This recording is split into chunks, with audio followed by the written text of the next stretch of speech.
Hello everyone, কেনেকুৱা খবৰ সকলোৰে ভালনে আৰু গৰম কেনেকুৱা পাইছে বাৰু বহুত বেছি গৰম পোৱাৰ কাৰণে আমি গিটা ভাইটি মই তাৰ ফিয়ান্সি আৰু টিকলা আমি ওলাই আহিলো এখন ধুনীয়া শান্ত এখন ৰিজৰ্টলে আমি বগীবিল দলংখন পাৰ হৈয়ে অলপ দূৰ আহিয়ে ৰাইট সাইডে এনেকে হুমাই আহিব লাগে হুমাই বগীবিল দলঙৰ সাইডে যাব লাগে আৰু ৰিজৰ্টখনৰ নাম হৈছে বগীবিল ইকো ৰিজৰ্ট বহুত এখন দেখনীয়া ৰিজৰ্ট নহয় বহুত হাইফাই এখন ৰিজৰ্ট নহয় একদম এখন সিম্পল সাধাৰণ ৰিজৰ্ট হয় কিন্তু আপোনালোকে গৰমত ইয়ালে আহি বহুত বেছি ৰিল্যাক্স হ'ব যেহেতুকে ব্ৰহ্মপুত্ৰ নৈ একেবাৰে কাষতে এখন ৰিজৰ্ট আৰু এয়া হৈছে ইয়াৰ ভিউ এটা ধুনীয়া বতাহ এটা মাৰি থাকে আহি বহুত বেছি ভাল লাগিলে একচুয়ালি গৰমটো ফিল নহয় ইয়াত আৰু ইয়াত একচুয়ালি বইলটো বেছি ভাল খাবলে বইল খানাখিনি বেছি ভাল লাগে খাই ইয়াত আমিও বইলে অৰ্ডাৰ কৰিছিলো আপোনালোকে যদি কেতিয়াবা আহে বইলও খাব আপোনালোকৰ নিজৰ ইচ্ছা আমাৰ একচুয়ালি বইলটো বেছি ভাল লাগে সেইকাৰণে আমি ইয়ালৈকে আহো কেতিয়াবা খাবলে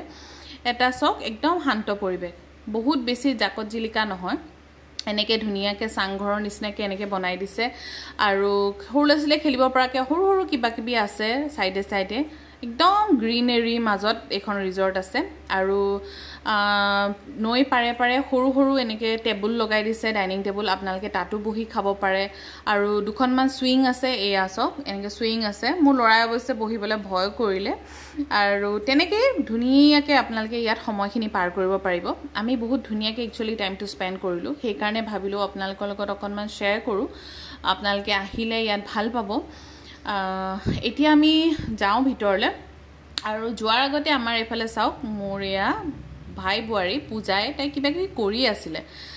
ভিডিও কিবি কৰি আছিল ভাইটিও হাঁহি আছে মই মনে তাইক ভিডিও কৰি ৰাখিছিলো তাই অৱশ্যে গম পাই গল ধুনিয়াকে এনেকে সময়খিনি পাৰ হৈ গল আৰু আমি দিলো প্ৰথমতে চাহ আৰু চিকেন পকৰা হেয়া খালো বহুত টেস্টি আছিল দেই আৰু তাৰ পিছত দিলো যেহেতুকে আমি বইল ভাল পাওঁ খাই ইয়াত আহিলে সেই কাৰণে আমি দিলো চিকেন বইল চিকেন টুপুলা ভাত মাহৰু মাছৰ এটা ড্ৰাই ফ্ৰাই টাইপ আৰু এটা প্লেন ৰাইসও দিলো খাই বহুত বেছি ভাল লাগিলে আৰু খাই বৈ ওলাই আহি ৰাস্তাত পালো এয়া অকনি বনৰীয়া ফুল কিছুমান নাম কি বছে নাজানো কিন্তু ভাল লাগিলে আৰু ৰীল বনোৱাটো কম্পালসৰি তাৰ পিছত আহি ঘৰলে ধুমাধুম পোহৰক নিলো ক্ৰিকেট কোচিংলে যেহেতুকে আপোনালোকে জানে তা ক্ৰিকেটত দিছো ডিব্ৰুগড়ৰ জালান আউটডোৰ ষ্টেডিয়ামত তাহাঁতৰ ক্ৰিকেটৰ কোচিং লৈ আছে হি শিকি আছে তাত বহুত বেছি এটা মানে ভাল পৰিবেশ বহুত ধুনিয়া হয় প্ৰায় 3:30 পৰা তাৰ ষ্টাৰ্ট হয় আৰু প্ৰথমে এনেকে ওয়াৰ্ম আপ কৰায় তাৰ পিছত প্ৰথম অৱশ্যে তাৰ যোৱা আজি দিন হলো সৰু হৈ আছে সেই কাৰণে অকনমান তাইক টাইম লাগিব শিকিবলে কিন্তু তাই ক্ৰিকেটত বহুত ইন্টাৰেষ্ট আছে সেই কাৰণে ভাবিলো দি দিও আৰু ফিটু হৈ থাকিব আৰু এফালে হেয়া বেটিং কৰিছে হি তাক শিকাই আছে ধুনিয়াকে কোচে এয়া আৰু ইয়াত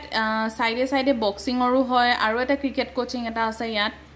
সকলোখিনি আছে এটা ধুনিয়া পৰিবেশ হয় আমি ইয়াত আহি বহি থাকো অকলে এৰি থৈ যাবলৈ ভয়ও লাগে